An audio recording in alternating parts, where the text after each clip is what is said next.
கைத்தறி தின விழாவை முன்னிட்டு கோவையில் கைத்தறி ஃபேஷன் ஷோ நடைபெற்றது. கோவை, திருப்பூர், ஈரோடு, நாமக்கல் மாவட்ட கல்லூரிகளில் நடைபெற்ற இந்த ஃபேஷன் ஷோவின் இறுதிப் போட்டி கோவையில் உள்ள கொங்குநாடு கலை மற்றும் அறிவியல் கல்லூரியில் இன்று நடைபெற்றது. இந்த விழாவிற்கு கோவை தெற்கு தொகுதி எம்எல்ஏ மற்றும் மக்கள் சேவை மையம் நிறுவனர் வனதி சீனிவாசன் தலைமையேற்றார். முக்கிய விருந்தினராக கவிஞர், எழுத்தாளர் மற்றும் ஸ்மால் டிஃபரன்சஸ் நிறுவனர் மிஸ்ஸஸ் சோபானா குமார் கலந்து கொண்டார். சிறப்பு விருந்தினராக கொங்குநாடு கலை மற்றும் அறிவியல் கல்லூரி செயலாளர் மற்றும் இயக்குனர் டாக்டர் CA வசுகி, ஃபேஷன் தொழில் முனைவோர் மிஸ்ஸஸ் சங்கீதா பீட்டர் ஆகியோர் பங்கேற்றனர். ஃபேஷன் ஷோ போட்டிக்கான நடுவர்களான ரேகா, ராம் பிரசாந்த், ஹரிணி, ஜெயலட்சுமி ஆகியோர் கலந்து கொண்டனர்.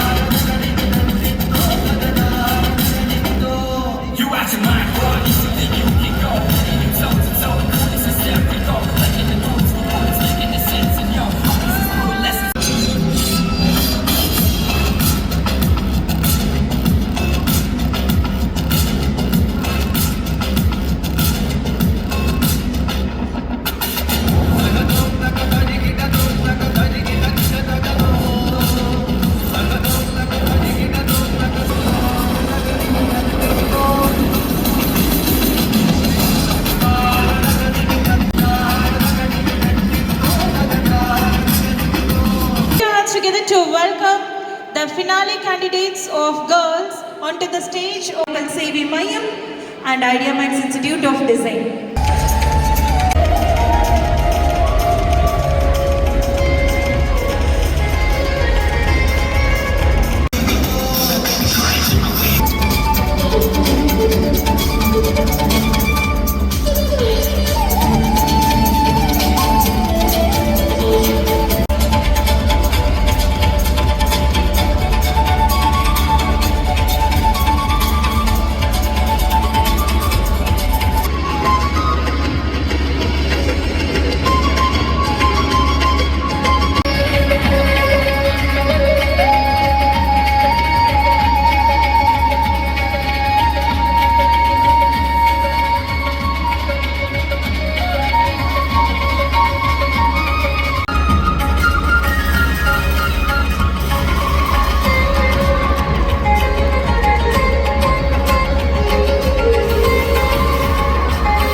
தேசிய கைத்தறி தினம்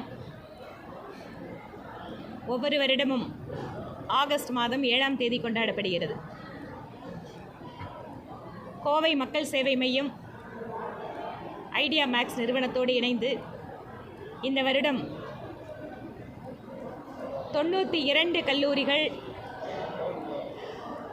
4000த்திற்கும் மேற்பட்ட மாணவ மாணவிகள் போட்டியாளர்களாக பங்கேற்று கிட்டத்தட்ட 40,000த்திற்கும் மேற்பட்ட மாணவ மாணவிகள் பார்வையாளர்களாக இருந்து இந்த வருட தேசிய கைத்தறி தினத்தை நாங்கள் சிறப்பாக கொண்டாடி இருக்கிறோம்.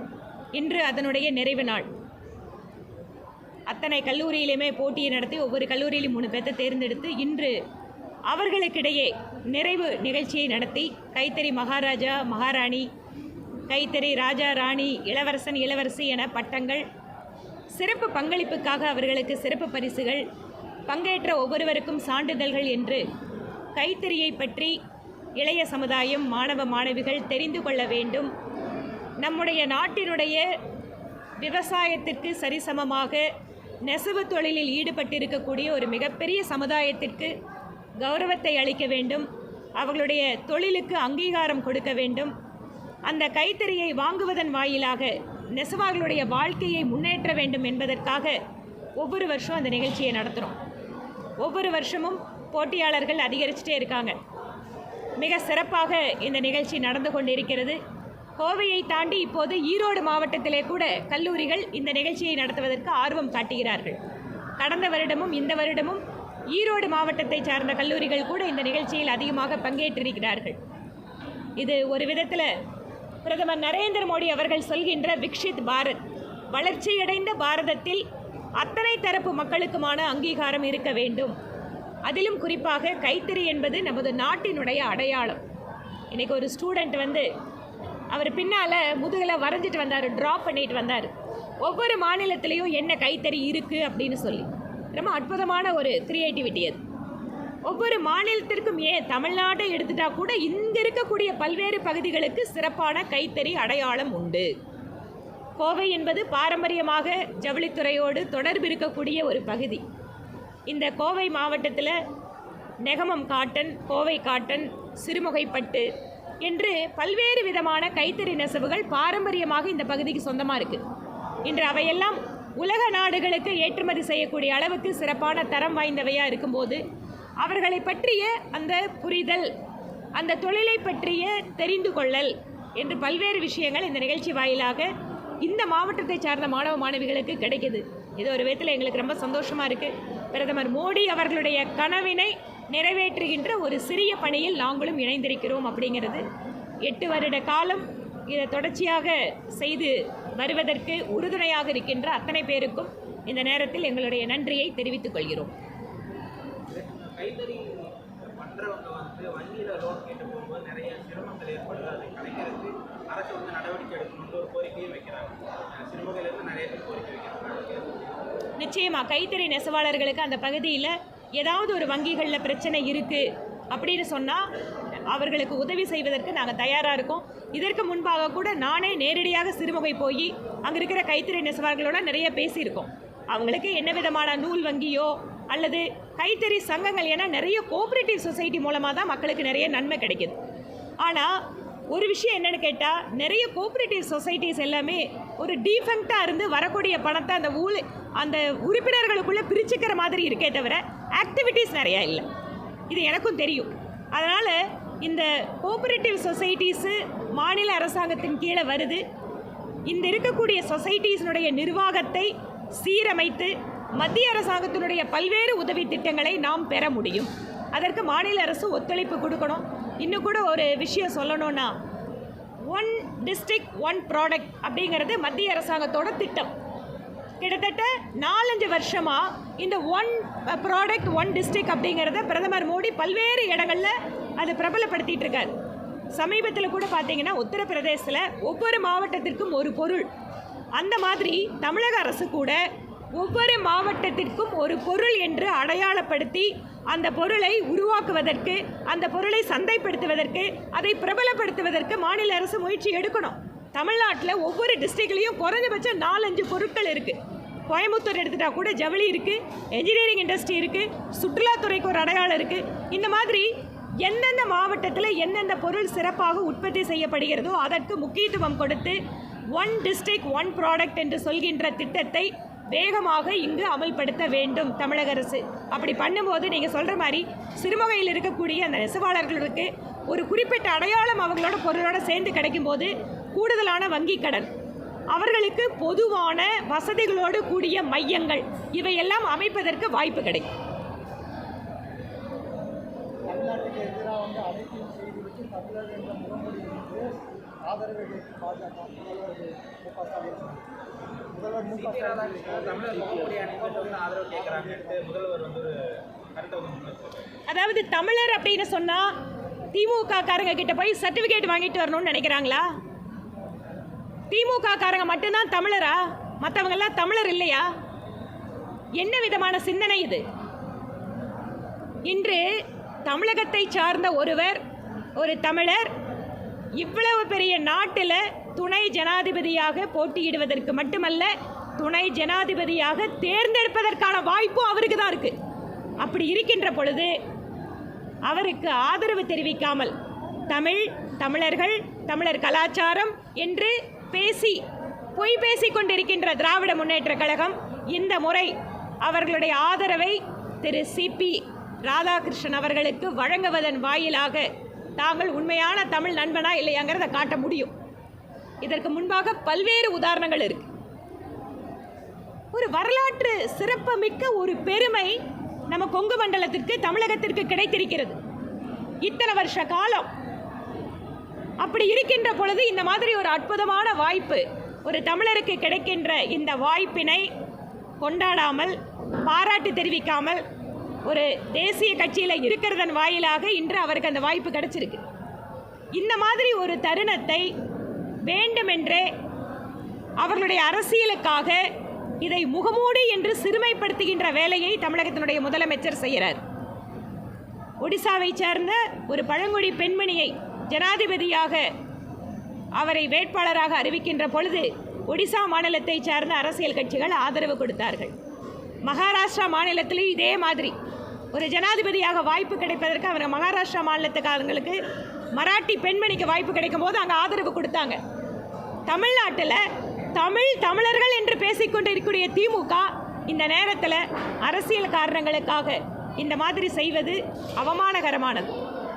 அதனால் திராவிட முன்னேற்றக் கழகமும் அவர்களோடு அவருக்காக அந்த கூட்டணி கட்சியில் கூட இருக்கிறவங்க அந்த அரசியலுக்காக துணை போகாமல் திரு சிபி ராதாகிருஷ்ணன் அவர்களுக்கு கிடைத்திருக்கக்கூடிய இந்த வரலாற்று வாய்ப்பினை நாமும் அந்த பெருமையில் பங்கு கொள்வோம் என அவருக்கு ஆதரவு கொடுக்க வேண்டும் என கேட்டுக்கொள்கிறோம்.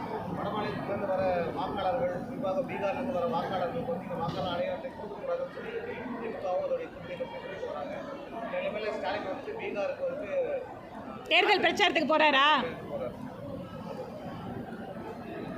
அதாவது வடமாநில தொழிலாளர்களுக்கு எதிராக ஒரு மாநிலத்தினுடைய முதலமைச்சரை, குறிப்பாக அவர்கள் ரயில் பயணங்களை பற்றி கேவலமாக வீடியோ போட்டது, அவர்களை இழிவாக பேசுகின்ற முக்கியமான அமைச்சர்கள், நிர்வாகிகள் எல்லாம் அரவணைப்பது என்று இந்த நாட்டில் இருக்கின்ற இந்திய குடிமக்களை, குறிப்பாக வட இந்திய மக்களை எல்லாம் அவமதிக்கின்ற வேலையை பண்ணிட்டு இருக்காங்க. இவர்களுடைய தமிழ் அடையாள அடைசெயலுக்காக பல்வேறு மாநிலங்களில் வாழுகின்ற லட்சக்கணக்கான தமிழ் மக்களுடைய கௌரவத்தை, அவர்களுடைய பாதுகாப்பை இவர்கள் கேள்விக்குள்ளாக்குகிறார்கள். பீகார் மாநிலத்தை சார்ந்தவர்கள் இங்கே வாக்குரிமை பெறக்கூடாதுன்னா தமிழ்நாட்டை சார்ந்தவங்க மற்ற மாநிலத்தில் கொடுக்கக்கூடாதுன்னு அரசியல் கட்சிகள் அங்கே இருக்கிறவங்க பேசினா எப்படி இருக்கும்? இது இந்தியாவினுடைய ஒருமைப்பாட்டை சிதைக்கின்ற செயல். அந்த வாக்குரிமை என்பது இந்திய குடிமகனாக இருப்பது, குறிப்பிட்ட வயதை நிறைவு செய்திருப்பது, குறிப்பிட்ட வருடங்கள் ஒரு இடத்தில் வசித்திருப்பது போன்ற காரணங்களை வைத்துதான் வழங்கப்படுகிறதே தவிர அவர்கள் பீகாரியா, தமிழரா, கன்னடவா, தெலுங்கரா என்று பார்த்து வாக்குரிமை கொடுக்கப்படுவது இல்லை. நன்றிங்க. இன்று கூடுதலாக இன்னொரு தகவல் மீடியாக்கள்லையும் நம்ம பார்த்துருக்கோம்.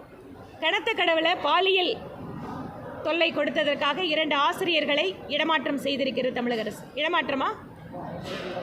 5 பேர் இடமாற்றம். 2 பேர் மீது போக்சோ, 5 பேர் இடமாற்றம்.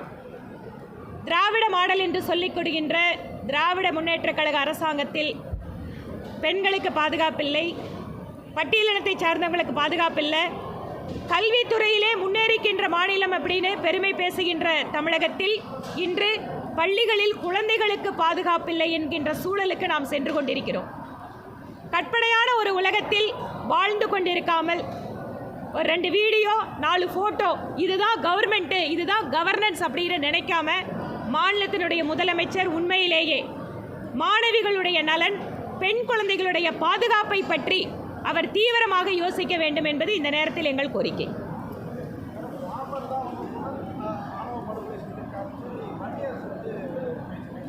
ராமர்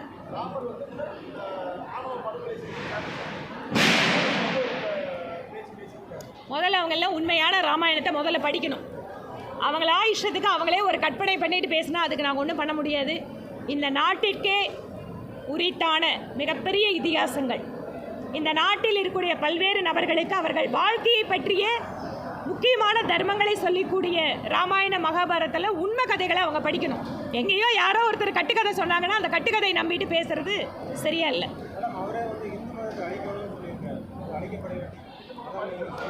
இந்த நாட்டில் ஆயிரக்கணக்கான ஆண்டுகள் இந்த சனாதன தர்மத்தை அழிப்பதற்காக பல்வேறு திசைகளில் இருந்தெல்லாம் உலகம் முழுக்க இந்த நாட்டுக்கு வந்து இந்த தர்மத்தை அளிக்க முயற்சி பண்ணாங்க. அது மதமாக இருக்கலாம், அல்லது எல்லைகளாக இருந்து அதுக்கப்புறம் இங்கே வந்தவங்களாக இருக்கலாம். ஆனால் அத்தனையும் மீறி சனாதன தர்மம் என்று சொல்கின்ற ஹிந்து தர்மம் இந்த நாட்டில் நிலை பெற்றிருக்கிறது. இதை அழிப்பதற்கு இன்று இருக்கக்கூடிய அரசியல் கட்சி தலைவர்கள் எல்லாம் நினச்சாலாம் அழிக்க முடியாது. அவங்க முன்னாடி போயிட்டே இருப்பாங்க, அவங்க பின்னாடி வரவங்கள பார்க்க சொல்லுங்கள், எல்லாம் கோயிலுக்கு போயிட்டு இருப்பாங்க. அதனால் ஹிந்து தர்மம் என்பது அழியாத ஒரு தர்மம். ஏனென்றால் ஒரு மனிதனுடைய வாழ்க்கையை பூரணமாக வாழ்வதற்கு உதவி செய்யக்கூடிய அமைதியான ஒரு தர்மம் இந்த உலகத்திலேயே இருக்க முடியும் என்றால் அது சனாதன தர்மம் மட்டும்தான். அந்த ஹிந்து தர்மத்தை அழிக்கிறேன்னு பேசுகிறவங்கெல்லாம் என்ன மாதிரி அவங்க அழிஞ்சு போயிட்டு இருக்காங்கன்னு வரலாறு சொல்லும். நன்றி.